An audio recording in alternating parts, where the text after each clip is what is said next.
listen carefully. Empowering ethically and enabling our youth through debates and thoughts. Only on Y-Tips.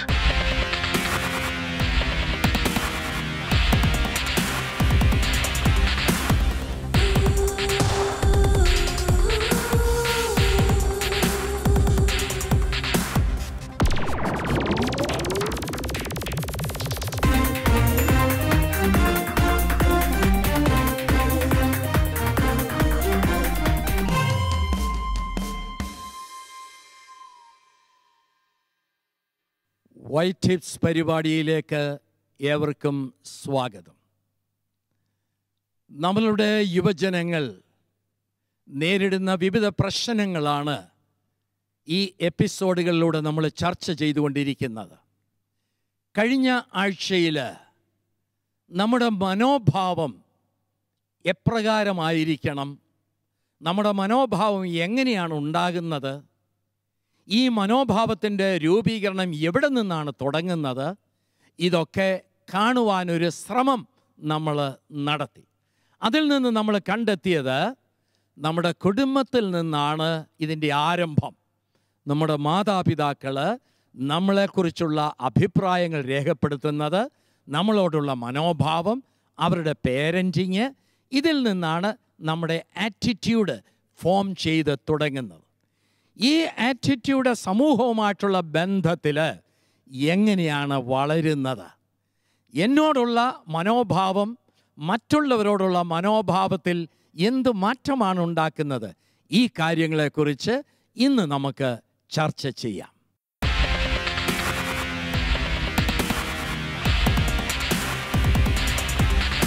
Mr. Jiju Varghese, motivation speaker, trainer and radio jockey. Binsai Sebastian, Assistant Professor, Department of Management Studies, SB College. Reverend Dr. George Varghese, Marthoma Guidance and Counseling Center, Ernakulam. ഇന്നത്തെ ഈ എപ്പിസോഡിൽ നമ്മൾ പ്രധാനമായിട്ട് ചിന്തിക്കുന്നത് attitudes and altitudes എന്നുള്ള വിഷയമാണ്. നമ്മുടെ ആറ്റിറ്റ്യൂഡാണ് നമ്മുടെ ഓൾട്ടിറ്റ്യൂഡിനെ നിശ്ചയിക്കുന്നത്. അപ്പം നമ്മൾ മനോഭാവങ്ങൾ പലരെക്കുറിച്ചും പല രീതിയിൽ നമ്മുടെ മനസ്സിൽ ഉണ്ടാക്കി കഴിഞ്ഞു. ഈ മനോഭാവങ്ങളാണല്ലോ നമ്മുടെ സമീപനത്തിന് നമ്മെ സഹായിക്കുന്നത്. ഒരു സദാം ഹുസൈനെയും ഹിറ്റ്ലറേയും ഒരു മദർ തെരേസയെയും ഒരു മലാലയും നമുക്ക് തന്നത് രണ്ട് കുടുംബങ്ങളാണ്. അപ്പോൾ അവരുടെ വ്യത്യസ്ത കാഴ്ചപ്പാടിലൂടെ അവർ നമുക്ക് ലോകത്തിൻ്റെ മാതൃകയായി. നമ്മുടെ സമൂഹം നമുക്ക് നൽകുന്ന ഒരു പ്രോത്സാഹനം നമ്മുടെ ആറ്റിറ്റ്യൂഡ് ഒത്തിരി വ്യത്യാസം വരുന്നു. അങ്ങനെയാണെന്ന് വരികിൽ മറ്റുള്ളവരോടുള്ള നമ്മുടെ മനോഭാവം ഏത് രീതിയിലായിരിക്കണമെന്ന് നമ്മൾ തന്നെയാണ് ചിന്തിക്കുന്നതെന്ന് പറഞ്ഞു. ആദ്യം വളർന്നു വന്ന ഭവനത്തിൽ നിന്നാണ് ഇതിൻ്റെ ആരംഭം കുറിക്കുന്നത്. പിന്നെ പറഞ്ഞു സമൂഹമാണെന്നുള്ളത്. സാറേ, ഈ കോളേജിൽ ഒക്കെ നിങ്ങൾ പഠിപ്പിക്കുമ്പോൾ ഈ കുട്ടികളുടെ മനോഭാവത്തിൽ മാറ്റമുണ്ടാക്കുവാൻ അധ്യാപകർക്ക് ഏതെങ്കിലും രീതിയിലുള്ള സ്വാധീനം ചെലുത്താൻ സാധിക്കുമോ? തീർച്ചയായിട്ടും. കാരണം എൻ്റെ ഒരു ചരിത്രം തന്നെ എടുത്ത് നോക്കുകയാണെന്നുണ്ടെങ്കിൽ എനിക്ക് ചില വിഷയങ്ങളോടൊരു ഇഷ്ടമില്ലാഴിക ഉണ്ടായിരുന്നു. പക്ഷേ കോളേജിൽ വന്നു കഴിയുമ്പോൾ എൻ്റെ ഒരു അധ്യാപകൻ പഠിപ്പിക്കുന്ന ഒരു വിഷയം, അതിനോട് നമുക്ക് പ്രത്യേകമായൊരു ഇഷ്ടം. അപ്പോൾ ആ ഒരു അധ്യാപകൻ്റെ ആ ഒരു മോട്ടിവേഷൻ യഥാർത്ഥത്തിൽ വലിയൊരു കാര്യമായിരുന്നു. അന്ന് തന്നെ എനിക്ക് ഈ അധ്യാപകനെ പോലെ ആകണം, അതൊരു മോട്ടിവേഷനായിരുന്നു. അത് എൻ്റെ ഒരു ആറ്റിറ്റ്യൂഡിൽ തന്നെ മാറ്റം വരുത്തിയെന്നാണ് എൻ്റെ ഒരു വിശ്വാസം. അതുപോലെ ഓരോ അധ്യാപകനും, എൻ്റെ ഒരു വിശ്വാസം അനുസരിച്ച് ഒരു അധ്യാപകനെ, ഒരു കുട്ടിയുടെ ആറ്റിറ്റ്യൂഡ് വലിയൊരു മാറ്റം വരുത്താനായിട്ട് സാധിക്കും. അവൻ എന്തായിത്തീരണം, അധ്യാപകൻ ഒരു മോഡലായി തീരാൻ പറ്റുമെന്ന് തന്നെയാണ് എൻ്റെ വിശ്വാസം. അധ്യാപകൻ കൊടുക്കുന്ന ആ ഒരു ഒരു വെളിച്ചം പകരുന്ന ആ ഒരു വഴിയിലൂടെ തീർച്ചയായിട്ടും നടക്കുകയാണെന്നുണ്ടെങ്കിൽ ഏത് കുട്ടിക്കാന്ന് പറഞ്ഞാൽ അവരുടെ ജീവിതത്തിൽ വിജയം മാത്രമേ ഉണ്ടാകൂ. ആനി ടീച്ചർ അതിനോട് എഗ്രി ചെയ്യുന്നുണ്ടോ? എനിക്ക് ആറ്റിറ്റ്യൂഡിനെ കുറിച്ച് പറയുമ്പോൾ ഏത് ജോബ് ഇൻ്റർവ്യൂവിന് പോയാലും രണ്ട് ക്വസ്റ്റ്യൻ അവർ ചോദിക്കും. ഒന്ന്, what is your strength and weakness, നമ്മൾ നമ്മളെക്കുറിച്ച് എത്രത്തോളം അറിഞ്ഞിരിക്കുന്നു. രണ്ടാമതായി അവർ ചോദിക്കുന്നത് നിങ്ങൾ പഠിച്ച കോളേജിനെ കുറിച്ച് നിങ്ങളുടെ അഭിപ്രായം, സമൂഹത്തെക്കുറിച്ചുള്ള നമ്മുടെ വീക്ഷണമാണ്. ഈ ഇതിൽ ഒരു ആവറേജ് കാൻഡിഡേറ്റ് ആണെങ്കിലും ആ കമ്പനി ആ കുട്ടിയെ അബ്സോർബ് ചെയ്യും. പോസിറ്റീവ് ആറ്റിറ്റ്യൂഡാണ്, തുറന്ന മനസ്ഥിതിയാണ്, ലേണിംഗ് ആണ്. അങ്ങനെ ഒരു കുട്ടിയെയാണ് എപ്പോഴും ഒരു കമ്പനി ഒരുപാട് ബ്രൈറ്റ് ആയിട്ടുള്ളതിനേക്കാളും average good attitude and positive thinking. ഇതാണ് പല കമ്പനികളും നോക്കുന്നത്. ഈ സുഹൃത്തുക്കൾ എന്നുള്ള നിലയിൽ നിങ്ങൾക്ക് പിയർ ഗ്രൂപ്പ് പ്രഷറിനെ കുറിച്ചൊക്കെ മുമ്പേ പറഞ്ഞല്ലോ. നിങ്ങൾക്ക് പരസ്പരം ഈ ആറ്റിറ്റ്യൂഡിൽ വല്ല മാറ്റങ്ങളും ഉണ്ടാക്കാനായിട്ട് എന്തെങ്കിലും നിങ്ങൾക്ക് ചെയ്യാനായിട്ട് സാധിക്കുമോ? ഒന്ന് പറയാമോ? യെസ്. മറ്റുള്ളവർക്ക് മോട്ടിവേഷൻ നൽകുന്ന വഴി നമ്മളിൽ ഒത്തിരി ആറ്റിറ്റ്യൂഡിൽ ചേഞ്ച് ഉണ്ടാകുന്നുണ്ട്. കാരണം എനിക്ക് ഒത്തിരിയേറെ എക്സ്പീരിയൻസ് ഉണ്ടായി. എന്നിൽ തന്നെ ഇച്ചിരി അബേസ്മെൻ്റ് ഉണ്ട്. സ്വയം ഇയക്തൽ, എന്നെ ഒന്നും കൊള്ളത്തില്ല, എനിക്ക് അതിനുള്ള കഴിവുകളൊന്നുമില്ല. ഇങ്ങോട്ട് ഈ ഒരു പ്രോഗ്രാമിന് കയറി വന്നത് തന്നെ അങ്ങനെയായിരുന്നു. എന്നെ കൊണ്ടൊന്നും പറ്റത്തില്ല. പക്ഷേ ഞാൻ അത് കഴിഞ്ഞൊന്ന് മാറ്റി ചിന്തിച്ചു നോക്കി. കാരണം ഇങ്ങനെ ഇറങ്ങി വന്നാലേ നമ്മൾ വളരത്തുള്ളൂ. ഇങ്ങനെ ഇറങ്ങി വന്നാലേ നമ്മൾ വളരത്തുള്ളൂ എന്നുള്ള ചിന്ത ഉള്ളതുകൊണ്ടാണ് ഞാൻ ഇവിടെ ചർച്ച തുടങ്ങിയപ്പോഴത്തേക്ക് തന്നെ വലിയൊരു മനോഭാവത്തിലെ മാറ്റം വന്നു എന്നാണ് ഇദ്ദേഹം പറയുന്നത് അല്ലേ? നമുക്ക് ഒരു കൈ അടിച്ച് അദ്ദേഹത്തെ ഒന്ന് പ്രോത്സാഹിപ്പിക്കാം അല്ലേ? V really appreciate you. ഇപ്പോൾ തന്നെ എൻ്റെ മനോഭാവത്തിൽ ചില മാറ്റങ്ങൾ വന്നു തുടങ്ങി. ഐ ആം ഗുഡ്, എന്നെ കൊണ്ട് ചിലതൊക്കെ സാധിക്കും എന്നുള്ളൊരു ബോധ്യം വന്നു എന്നാണ് പറഞ്ഞല്ലേ? Very good. അതുപോലെ തന്നെ നമുക്ക് മോട്ടിവേഷൻ നൽകുന്നത് ടീച്ചേഴ്സ് മാത്രമല്ല, നമ്മുടെ ഫാമിലി ഉണ്ട്, നമ്മുടെ പേരൻസ് ഉണ്ട്, ബാക്കി നമ്മുടെ കൂട്ടുകാരുണ്ട്, കൂടെ ഇരിക്കുന്നവർ തന്നെ നമുക്ക് ഓരോ നിമിഷവും എപ്പോഴും മോട്ടിവേഷൻ തന്നുകൊണ്ടിരിക്കുക. കാരണം എനിക്ക് എൻ്റെ എക്സ്പീരിയൻസ് ആണ് ഞാൻ ഷെയർ ചെയ്യുന്നത്. എൻ്റെ കൂടെ ഉണ്ടായിരുന്ന എൻ്റെ കൂട്ടുകാർ എന്നോട് പറഞ്ഞു, നീ ഒന്ന് പാട്ട് എഴുതിയൊക്കെ നോക്ക്. പുള്ളി പാട്ട് എഴുതുന്നത്. അപ്പോൾ എന്നോട് പറഞ്ഞു, ചുമ്മാ ഒന്ന് എഴുതി നോക്ക്, നിന്നെ കൊണ്ടൊക്കെ സാധിക്കും, എല്ലാവർക്കും പറ്റുന്നതാണ്, നീ ചിന്തിച്ച് പ്രാർത്ഥിച്ച് എഴുതാൻ പറഞ്ഞു. ഞാനും എഴുതാൻ തുടങ്ങി. പുള്ളിയുടെ സഹായത്തോടെ ഞാനത് ചെയ്തു. ഞാനിപ്പോൾ 4 പാട്ട് കമ്പോസ് ചെയ്തിട്ടുണ്ട്. Very good, very good. അന്ന് പുള്ളി എന്നെ മോട്ടിവേറ്റ് ചെയ്തുകൊണ്ടാണ് അങ്ങനെ എഴുതാൻ സാധിച്ചത്. എനിക്ക് എന്നോട് തന്നെയുള്ള മനോഭാവത്തിൽ മാറ്റമുണ്ടായി. അപ്പൊ സാറേ ഒരു ഓൾട്ടിറ്റ്യൂഡിലേക്ക് പോയി തുടങ്ങിയതാണ്. ഓൾട്ടിറ്റ്യൂഡിലോട്ട് എത്തിച്ചേർന്നിരിക്കുന്നു എല്ലാവരും. ആ രീതിയിൽ തന്നെ ചിന്തകൾ മാറ്റിക്കഴിഞ്ഞാൽ നിങ്ങളുടെ ഓൾട്ടിറ്റ്യൂഡ്സിനെ നിങ്ങൾ മറികടക്കാൻ സാധ്യതയുള്ള യുവാക്കളാണ്. എന്താ സാർ ഈ ഓൾട്ടിറ്റ്യൂഡ് എന്നൊക്കെ പറയുന്നത്? എന്തോ ഒന്ന് വ്യക്തമാക്കാവോ? ഓൾട്ടിറ്റ്യൂഡ് എന്ന് പറഞ്ഞാൽ വെരി സിമ്പിൾ ആണ് വെച്ചാൽ, ഇപ്പോൾ എൻ്റെ മനസ്ഥിതി ഏത് രീതി വരെ, അറ്റം വരെ എനിക്ക് എത്തിപ്പിടിക്കാൻ ഒക്കുമോ, ആ ഒരു എത്തിപ്പിടുത്തൽ ആണ് ഓൾട്ടിറ്റ്യൂഡ്. ഇന്ന് എനിക്ക് ഈ ഒരു കഴിവിന് കുറവുണ്ട്.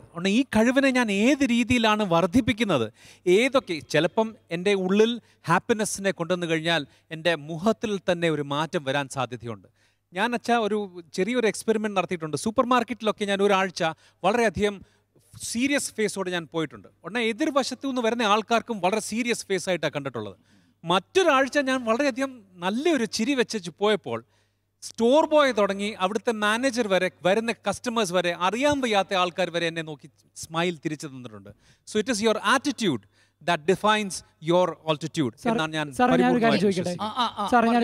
ഒരു സിനിമ വിജയിക്കുന്ന ഒരു നടനെ മാത്രം വെച്ചുകൊണ്ടാണ്. അതായത് ഒരാൾ ബിലീഫ് സിസ്റ്റം, ആ ബിലീഫ് സിസ്റ്റത്തെ സപ്പോർട്ട് ചെയ്യാൻ ആൾക്കാർ വേണം. ഇന്നത്തെ നമ്മുടെ ഫ്രണ്ട്സിലാണെങ്കിലും ഡീഗ്രേഡേറ്റ് ചെയ്യുന്നവരാണ് കൂടുതലും.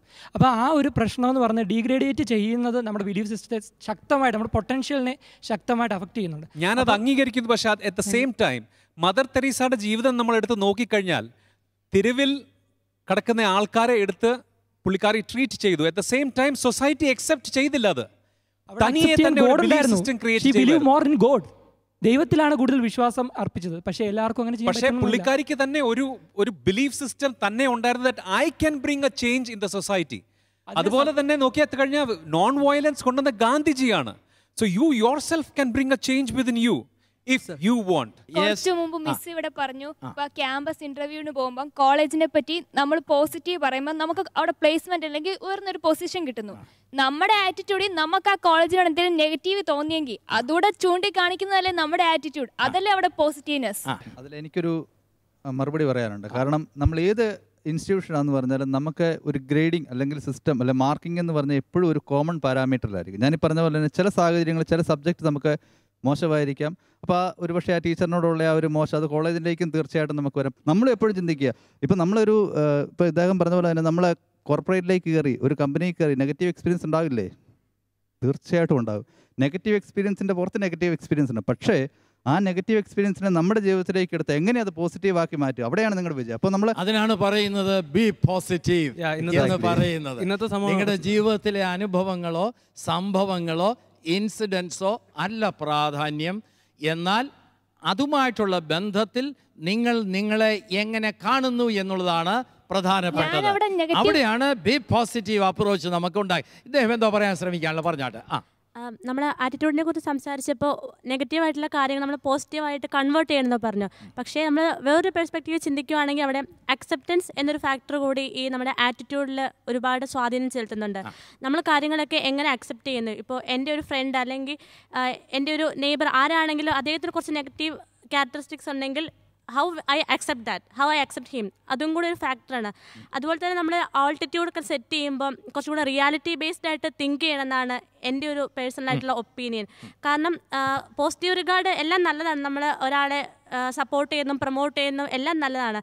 പക്ഷേ ഒരു വ്യക്തിയെ അദ്ദേഹത്തിൻ്റെ റിയാലിറ്റിയിൽ നിന്നുകൊണ്ട് എങ്ങനെ വളരാം എന്ന് പഠിപ്പിക്കുന്നതാണ് കുറച്ചും കൂടെ നല്ലതെന്നാണ് എൻ്റെ ഒരു പേഴ്സണൽ ഒപ്പീനിയൻ. അതായത് റിയാലിറ്റി ബേസ്ഡ് ആയിട്ടുള്ള ഹോപ്പ് മാത്രമേ നമ്മൾ വയ്ക്കാവൂ. എന്നെ കൊണ്ട് എത്തിച്ചേരാൻ സാധ്യതയുള്ളതിൻ്റെ മാക്സിമം എന്താണ്, യാഥാർത്ഥ്യത്തെ ബേസ് ചെയ്ത് വേണം നമ്മൾ അസസ് ചെയ്യുവാനായിട്ട്. ഞാനിവിടെ നിന്നുകൊണ്ട് ഞാൻ അമേരിക്കൻ പ്രസിഡൻ്റ് ആകും എന്ന് പറഞ്ഞാൽ നടക്കുന്ന കാര്യമാണോ? അവിടെ പ്രസിഡൻ്റ് ആകണമെങ്കിൽ അതിൻ്റേതായ നിയമങ്ങളൊക്കെ ഉണ്ട്, അവിടുത്തെ സിറ്റിസൺഷിപ്പ്, ഇങ്ങനെയൊക്കെയുള്ള പല കാര്യങ്ങളൊക്കെ ഉണ്ട്. അപ്പം ഞാൻ അങ്ങനെ ഒരു ലക്ഷ്യം വെച്ചാൽ ചിലപ്പോൾ ആയില്ല എന്ന് വരാം. അതുകൊണ്ടാണ് ഇദ്ദേഹം പറഞ്ഞത് നമ്മൾ ആൾട്ടിറ്റ്യൂഡ് നിശ്ചയിക്കുമ്പോൾ അത് റിയാലിറ്റി ബേസ്ഡ് ആയിരിക്കണം. അത് ശരിയല്ല സാർ? അത് ഒരു ഭാഗത്തിൽ ശരിയാച്ച, പക്ഷേ എൻ്റെ ഒരു കാഴ്ചപ്പാടിൽ എനിക്കൊരു കഴിവ് കുറവുണ്ടെന്ന് കാണുമ്പോൾ ദി കൺസെപ്റ്റ് ഓഫ് മെന്ററിങ് അവിടാണ് ഏറ്റവും കൂടുതൽ നമ്മുടെ ആറ്റിറ്റ്യൂഡിൽ. അതൊന്ന് വ്യക്തമാക്കാം, കുറച്ചുകൂടെ വ്യക്തമാക്കാം. മെന്ററിങ് ഫോർ എക്സാമ്പിൾ, ഇപ്പം എനിക്കൊരു സബ്ജക്റ്റിൽ ഒരു ചെറിയ വീക്ക്നെസ് ഉണ്ട്. ആ വീക്ക്നെസ്സിനെ ഞാൻ ഏത് രീതിയിലാണ് കൺഫ്രണ്ട് ചെയ്യുന്നത്? ആദ്യം എൻ്റെ കഴിവ് കൊണ്ട് ഒക്കുമില്ലെങ്കിൽ ഞാൻ എൻ്റെ ഒരു കോളേജിലെ ഒരു പ്രൊഫസറിനെ കാണുമോ, അല്ലെങ്കിൽ നെയ്ബറിങ് ഒരു ആൾ ആ സബ്ജക്ട് നോളജ് ഒരാളെ കണ്ടേച്ച് മെൻറ്ററായിട്ട് സെലക്ട് ചെയ്തേച്ച് ആ മെൻറ്റർ എൻ്റെ ജീവിതത്തിൽ ആ കുറവിനെ മാറ്റി തരാൻ കഴിവ് നേടിത്തരുന്നു. അങ്ങനെ മെൻറ്ററിങ് കപ്പാബിലിറ്റി, മെൻറ്റി ആകാനും ഒരു മെൻറ്ററിനെ ചൂസ് ചെയ്യാനുള്ളൊരു ആറ്റിറ്റ്യൂഡ്, ആ മെൻറ്ററിങ്ങിലൂടെ നമ്മളിൽ ഉള്ള സാധ്യതകളാണല്ലോ വെളിയിൽ കൊണ്ടുവരാൻ നോക്കുന്നത്. അപ്പം എനിക്ക് വരാവുന്നതിൻ്റെ ആൾട്ടിറ്റ്യൂഡിൻ്റെ ഒരു മാക്സിമം ഞാൻ കാണുന്നത് എന്നിലുള്ള പോസിബിലിറ്റീസിനെ കൂടെ നോക്കിയല്ലേ? അതെ അച്ഛാ. പക്ഷെ ചിലപ്പം ചില സന്ദർഭങ്ങളിൽ നമ്മളിലുള്ള ആ ഒരു പോസിറ്റീവ് ആറ്റിറ്റ്യൂഡ് കാണാതിരുന്നു പോകും. എൻ്റെ തന്നെ ജീവിതം വെച്ച് നോക്കിക്കഴിഞ്ഞാൽ 4ാം ക്ലാസ്സിൽ ഞാൻ സംസാരിക്കാൻ ഒരു സ്പീച്ച് കോമ്പറ്റീഷന് വന്നപ്പോൾ അവിടെ വാക്കുകൾ മറന്ന് ഞാൻ വളരെയധികം ഭയപ്പെട്ട് വിറച്ച് നിന്ന ഒരു സംഭവം എനിക്കിപ്പോഴും ഓർമ്മയുണ്ട്. ഇപ്പം മരിച്ചുപോയ എൻ്റെ ഒരു ക്ലാസ് ടീച്ചർ ഏമി എന്നിൽ ആ ഒരു കോൺഫിഡൻസ് വർദ്ധിപ്പിച്ചു. എന്നോട് പറഞ്ഞു, Jiju, if you can speak 2 words you have presented A speech. ആ ടീച്ചറിനെ ഞാൻ ഇന്ന് നമിക്കുന്നു. അതിൻ്റെ കാരണം ഇന്ന് ഞാൻ ഇവിടെ നിൽക്കുന്നു. So what I wanted to tell you is, മെൻറ്ററിനെ നിങ്ങൾ നിങ്ങളുടെ ജീവിതത്തിൽ ചൂസ് ചെയ്താൽ ഓൾട്ടിറ്റ്യൂഡിൽ വ്യത്യാസം നമുക്ക് തീർച്ചയായിട്ടും വരുത്താൻ ഒക്കും. സാറ് പറഞ്ഞതിനോട് ഞാൻ പൂർണ്ണമായിട്ട് യോജിക്കുകയാണ്. കാരണം ആർക്കും സ്വയം വളരാൻ സാധിക്കുകയില്ല. Everyone needs a mentor at a time in our life. അതുകൊണ്ട് എനിക്ക് പേഴ്സണലായിട്ട് എനിക്കൊരു മെൻറ്ററുണ്ട്, ഒരു ഫാദറാണ്, ഒരു പ്രീസ്റ്റാണ്. അപ്പം ഞാൻ അച്ഛന്മാരും മെന്റേഴ്സ് ആകുമല്ലേ? തീർച്ചയായും ഹാപ്പി. കൂടുതലായിട്ടും നമുക്ക് മെൻറ്റേഴ്സ് കൺസൾട്ട് ചെയ്യാൻ ഞാൻ പ്രിഫർ ചെയ്യുന്നത് ഫാദേഴ്സാണ്, പ്രീസ്റ്റാണ്. അപ്പം നമുക്കറിയാവുന്ന ഒരു ചിലപ്പോൾ അത് ഒരു നമ്മുടെ പേരൻ്റ് ആവാം, അല്ലെങ്കിൽ നമ്മുടെ ബെസ്റ്റ് ഫ്രണ്ട് ആവാം, ഒരു ടീച്ചർ ആവാം. For me it is A priest. അപ്പോൾ ഞാൻ എന്ത് പ്രശ്നം ഉണ്ടെങ്കിൽ എൻ്റെ ലൈഫിൽ എന്തെങ്കിലും ഒരു തകർച്ചകളോ അല്ലെങ്കിൽ ലൈഫിൽ എന്തെങ്കിലും മുൻപോട്ടെടുക്കാൻ ഡിസിഷൻസ് എടുക്കാൻ പറ്റാത്തൊരു സിറ്റുവേഷൻസിലൊക്കെ വരുമ്പോൾ തീർച്ചയായിട്ടും ഞാൻ ആ പ്രീസ്റ്റിനെ പോയി കാണും, കൺസൾട്ട് ചെയ്യും, ആവശ്യമുള്ള അഡ്വൈസ് സ്വീകരിക്കും. അതുകൊണ്ട് സാറ് പറഞ്ഞോട് പൂർണ്ണമായിട്ട് യോജിക്കുകയാണ് ഞാൻ. ഓരോരുത്തർക്കും മെൻറ്ററിന് ആവശ്യമാണ് സ്വയം വളരാൻ. ആ മെൻറ്ററിനെ തിരഞ്ഞെടുക്കുമ്പോൾ നമ്മൾ പാലിക്കേണ്ട ഒരു ചെറിയ ക്രൈറ്റീരിയ എന്ന് പറഞ്ഞ് എനിക്ക് തോന്നുന്നത്, നമ്മളെ സ്വപ്നം കാണാൻ പഠിപ്പിക്കുന്നവരായിരിക്കണം. അങ്ങനെയുള്ളവരെ ആയിരിക്കണം നമ്മളെപ്പോഴും മെൻറ്ററായിട്ട് തിരഞ്ഞെടുക്കേണ്ടത്. നമുക്ക് ചുറ്റുപാടുകളിൽ നിന്നും പലപ്പോഴും കിട്ടുന്നത് നിന്നെക്കൊണ്ട് കൊള്ളില്ല, നിനക്കത് സാധിക്കില്ല എന്ന് പറയുന്നത്. പക്ഷേ ആ ഒരു 100-ൽ ഒരാളായിരിക്കും ചിലപ്പോൾ നമ്മളോട് പറയുന്നത്, നിനക്കിത് സാധിക്കും, നീ ഇതൊന്ന് ശ്രമിച്ചു നോക്ക്. അങ്ങനെ നീ ആദ്യം സ്വപ്നം കാണുക, സ്വപ്നം കണ്ടു കഴിഞ്ഞാൽ നീ അതിനുവേണ്ടി പരിശ്രമിക്കുക, അത് നിനക്ക് നേടിയെടുക്കാവുന്ന. അപ്പം മനോഭാവത്തിൽ മാറ്റം വരുത്തണമെന്നുണ്ടെങ്കിൽ നമ്മൾ തിരഞ്ഞെടുക്കുന്ന ആ മെൻറ്റർ തീർച്ചയായിട്ടും നമ്മളെ സ്വപ്നം കാണാൻ പഠിപ്പിക്കുന്നവരായിരിക്കണം. സ്വപ്നം കാണാൻ പഠിച്ചാൽ മാത്രമേ നമുക്കത് നേടിയെടുക്കാൻ സാധിക്കുകയുള്ളൂ. എനിക്കിത് പറഞ്ഞപ്പം മെൻറ്ററിൻ്റെ കാര്യം ഇപ്പോൾ ഓർമ്മ വന്നത്, ഞങ്ങളുടെ ആർട്സ് ഡേയുടെ ടൈമിൽ ഈ ക്യാമ്പസിൽ തന്നെ ആർട്സ് ഡേയുടെ ടൈമിൽ ഞാൻ എൻ്റെ ഒരു സാറിനെ കാണാൻ ചെന്നു. വേറെ എന്തോ എൻ്റെ ലിസ്റ്റോ എന്തോ ചോദിക്കാൻ വേണ്ടി ചെന്നേ. അപ്പം സാർ എൻ്റെ അടുത്ത് പറഞ്ഞു, ഇയാൾ മോണോ ആക്ടിന് കയറണമെന്ന് പറഞ്ഞു. നമ്മൾ സാറേ മോണോ ആക്ട് എൻ്റെ ലൈഫിൽ ഇന്ന് വരെ ഞാൻ ചെയ്തിട്ടില്ല എന്ന് പറഞ്ഞു. അത് സാരമില്ല, അയാൾക്ക് പറ്റും, കയറണമെന്ന് പറഞ്ഞു. ഞാൻ ഇവിടെ പഠിക്കാൻ ആരും പഠിപ്പിക്കാനും ഇല്ല, ഒന്നുമില്ല സാർ, യൂട്യൂബിൽ സെർച്ച് ചെയ്ത് എങ്ങനെയെങ്കിലും പഠിച്ചോ. ഞാൻ പറഞ്ഞു ഓക്കെ സാർ. ഞാൻ നോ പറഞ്ഞില്ല, എന്തോ എനിക്കിത് ചെയ്യാമെന്ന് എനിക്ക് തോന്നി. ഞാൻ അങ്ങനെ കയറി. റിസൾട്ട് വന്നപ്പോൾ സ്റ്റേറ്റ് വിന്നേഴ്സ് വരെ ഉണ്ടായിരുന്നു ഇവിടെ. ഈ ക്യാമ്പസിൽ അറിയാം ബോയ്സ് ഡിഗ്രിയാണ്, PGK ഗേൾസ് ഉള്ളത്, എല്ലാം മിക്സ്ഡ് ആക്കിയായിരുന്നു, ബോയ്സ് ഗേൾസ് മിക്സ്ഡ് ആക്കിയായിരുന്നു കോമ്പറ്റീഷൻ. റിസൾട്ട് വന്നപ്പോൾ എനിക്ക് ഫസ്റ്റ് പ്രൈസ്. എനിക്ക് ഇപ്പോഴും അത് ബിലീവ് ചെയ്യാൻ പറ്റുന്നില്ല. നല്ലൊരു മോണോ ആക്ടർ അല്ലേ? ഒരു മോണോ ആക്ട് കാണിക്കാൻ പറഞ്ഞാൽ കാണിക്കുമോ? അല്ല ഇപ്പൊ കാണിക്കണ്ട, ഞാൻ ചോദിച്ചെന്നുള്ളതേ ഉള്ളൂ. അല്ലേ? അപ്പൊ സാർ ഞാൻ ഇപ്പോഴും നന്ദിയോടെ ഓർക്കുന്നു, എനിക്ക് അങ്ങനെ ഒരു കഴിവുണ്ടെന്ന്. ഐ ക്യാൻ എന്ന സാർ കാണിച്ചത് ഇപ്പോഴും ഈ ക്യാമ്പസിലെ സാർ അത് കേൾക്കുന്നുണ്ടായിരിക്കും. ആൾട്ടിറ്റ്യൂഡിലേക്ക് എത്തുവാൻ തക്കവണ്ണം എന്നെ സഹായിച്ചവരെ സ്മരിക്കുക എന്ന് പറയുന്നത്, അതാണ് നമ്മുടെ ഗ്രാറ്റിറ്റ്യൂഡ് എന്ന് പറയുന്നത്. നന്ദിയുള്ള ഒരു അത് നമ്മുടെ ആറ്റിറ്റ്യൂഡിന്റെ ഭാഗമാണ്. നമ്മുടെ നന്ദിയുള്ളൊരു മനസ്സെന്ന് പറയുന്നതും നമ്മുടെ ആറ്റിറ്റ്യൂഡിൻ്റെ ഒരു ഭാഗമായിട്ട് വേണം നമ്മൾ മനസ്സിലാക്കാനായിട്ട്. Very good. ഇദ്ദേഹം ഇതിനെക്കുറിച്ചുള്ള അഭിപ്രായം ഒന്ന് കേൾക്കട്ടെ, ഒന്ന് പറഞ്ഞാട്ടെ. ഇപ്പോൾ ഇവിടെ എല്ലാവരും പറഞ്ഞു നമ്മുടെ ചുറ്റുമുള്ള പോസിറ്റീവ്സിൽ നിന്നാണ് നമ്മൾ കണ്ടുപഠിക്കേണ്ടതെന്ന് പറഞ്ഞു. അപ്പോൾ എനിക്ക് തോന്നുന്നു നമ്മുടെ ചുറ്റും നടക്കുന്ന നെഗറ്റീവ്സിൽ നിന്ന് നമ്മൾ എങ്ങനെ ആവരുതെന്നും കൂടി നമ്മൾ പഠിക്കണം. കാരണം എനിക്ക് തോന്നുന്നു ഇപ്പോൾ സമൂഹത്തിൽ ഒരുപാട് നെഗറ്റീവ്സ് ഉണ്ട്, ഒരുപാട് ക്രൈംസ്, അങ്ങനെ ഒരുപാട് കാര്യങ്ങൾ. ഇപ്പോൾ ഒരു കുടുംബം എടുക്കുകയാണെങ്കിൽ മദ്യപാനി അച്ഛനായിരിക്കാം, അപ്പോൾ അത് കണ്ടിട്ടായിരിക്കും മക്കൾ പഠിക്കുന്നത്. അപ്പോൾ നമ്മൾ ഒരു നെഗറ്റീവ് കണ്ടിട്ട് നമ്മൾ എങ്ങനെ ആവരുത് എന്നും കൂടി പഠിക്കണം എന്നാണ് എൻ്റെ ഒരു അഭിപ്രായം. നല്ല അഭിപ്രായമാണ്. മെന്ററിനെ കുറിച്ച് പറയുമ്പോൾ ഇപ്പം നമുക്കൊരു ക്ലാസ്സിലിരിക്കുകയാണ്, ഒരാൾ ഫ്രണ്ട് നമ്മളോട് മോട്ടിവേറ്റ് ചെയ്യുന്നുണ്ട്, പക്ഷെ അവിടെ ഇരിക്കുന്ന ഓരോരുത്തരും അതെങ്ങനെ എടുക്കുന്നത് ആസ്പദമാക്കിയല്ല അവരുടെ ആറ്റിറ്റ്യൂഡ് ക്രിയേറ്റ് ചെയ്യുന്നത്. അവർ എങ്ങനെ എടുക്കണം എന്നുള്ളത് ആരാ തീരുമാനിക്കുന്നത്?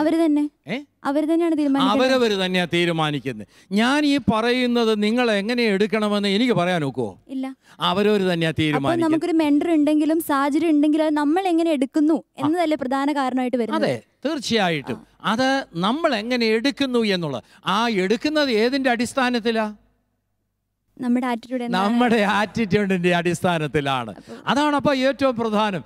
എനിക്ക് എന്നെക്കുറിച്ചുള്ള എൻ്റെ മനോഭാവം എന്താണോ ആ മനോഭാവത്തിൻ്റെ അടിസ്ഥാനത്തിലാണ് ഞാൻ മറ്റുള്ളവരെ അംഗീകരിക്കുന്നതും അവരോടുള്ള എൻ്റെ മനോഭാവത്തിൽ മാറ്റമുണ്ടാക്കുന്നതും.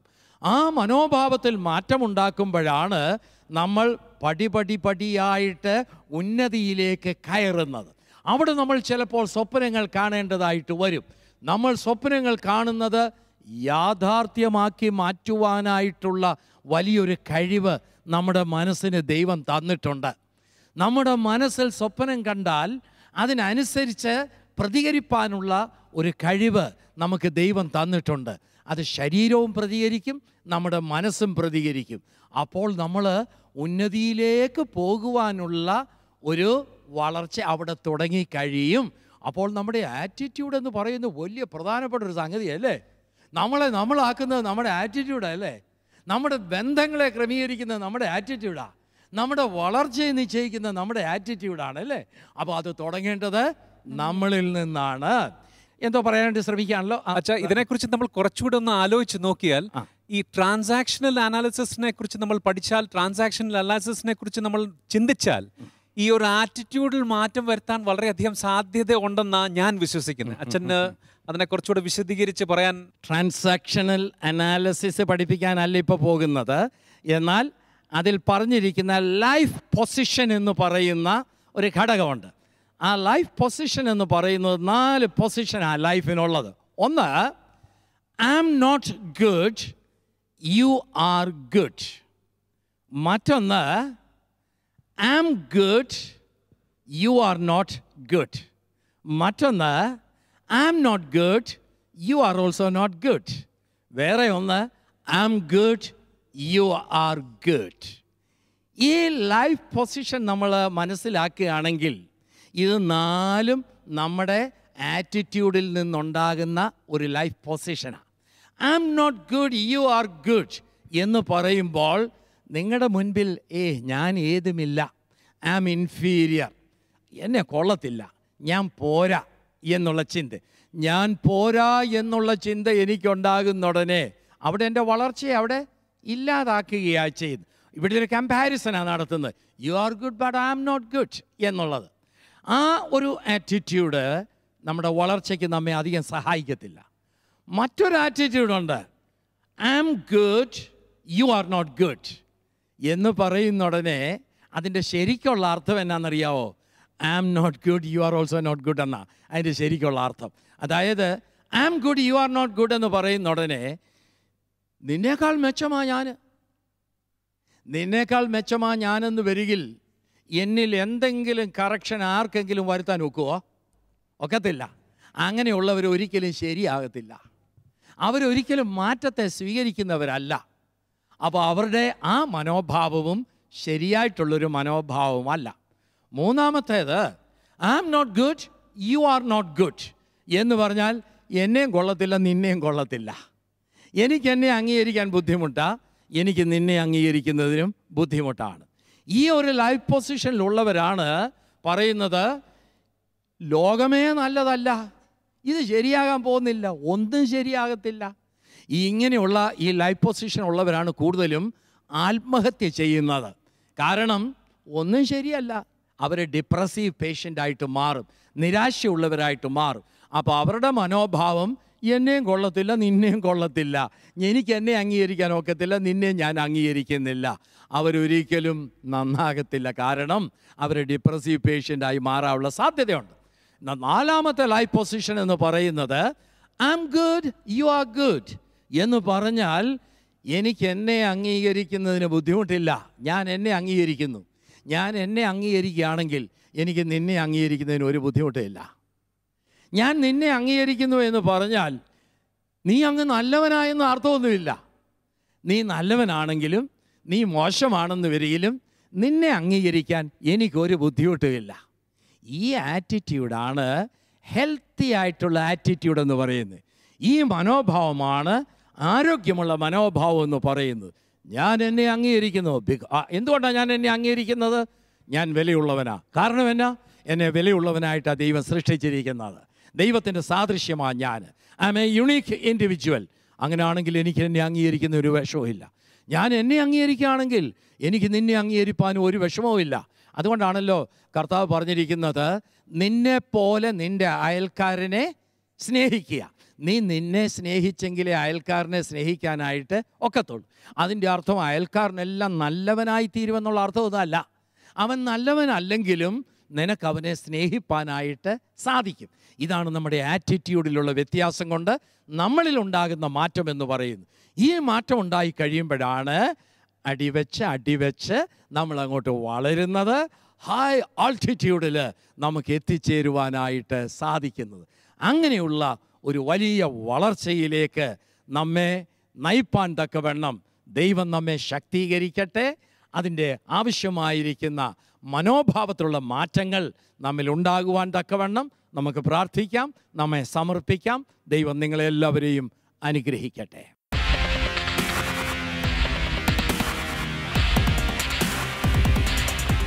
കാലം മാറുന്നതനുസരിച്ച് നമ്മുടെ ഡ്രസ്സിങ്ങിൽ വ്യത്യാസം വരും, ഫാഷനിൽ വ്യത്യാസം വരും, നമ്മുടെ ലൈഫ് സ്റ്റൈലിൽ വ്യത്യാസം വരും. നമുക്ക് കംഫർട്ടബിൾ ആയിട്ടുള്ള എന്താണോ വെയർ ചെയ്യുന്നത് അതാണ് ഫാഷൻ എന്നാണ് എൻ്റെ ഒരു കോൺസെപ്റ്റ്. ആ വ്യക്തിയുടെ സെൽഫ് എക്സ്പ്രഷനാണ് ഈ ഫാഷൻ എന്ന് പറയുന്നത്. നമുക്ക് ഇഷ്ടപ്പെട്ട ഒരു കോസ്റ്റ്യൂം ധരിക്കുക, കംഫർട്ടബിൾ ആയിട്ട് നടക്കുക, പേഴ്സണാലിറ്റി കീപ്പ് ചെയ്യുക. ഈ ഫാഷൻ എന്ന് പറയുന്നത് നൈസർഗീയമായ നമ്മളിൽ ജന്മന ഉള്ള ഒരു വാസനയാണ്. അത് എങ്ങനെയാക്കി തീർക്കുന്നു എന്നുള്ളതാണ് പ്രശ്നമാകുമോ ഗുണമാകുമോ എന്ന് നിശ്ചയിക്കുന്നത്. ഈ പ്രോഗ്രാമിനെ കുറിച്ചുള്ള നിങ്ങളുടെ അഭിപ്രായങ്ങളും നിർദ്ദേശങ്ങളും ഞങ്ങളെ അറിയിക്കുക.